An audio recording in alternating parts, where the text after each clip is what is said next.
measuring the signs of an effective PM program. Would love your thoughts on this because I struggle with it with our customers, people in the industry. There's a lot of things there. How do you see a good PM? So if you look at it from a more philosophical standpoint, really good maintenance is really uneventful.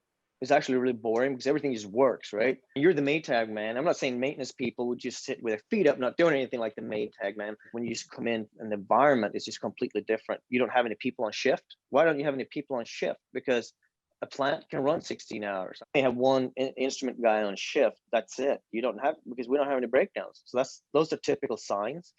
And when it comes to measuring that, I think it really comes back to more the culture, the plant habit.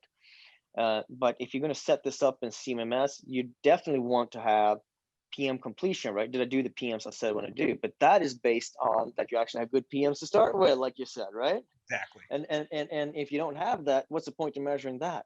And then if you do, assume you have good PMs though. Let's say we go through the PMs and say we have good PMs. Let's make sure we complete it. Pretty simple. Let's make sure we complete the good ones. And then that whatever we find from those PMs goes into our planning and scheduling system. They're prioritized and we fix them. And I don't know your clients, but I'm guessing that your clients have an issue because they don't have the fundamentals. They don't have good PMs to start. So there's no point in measuring chaos, right? It's a really good point. And I find that oftentimes, we're trying to measure chaos.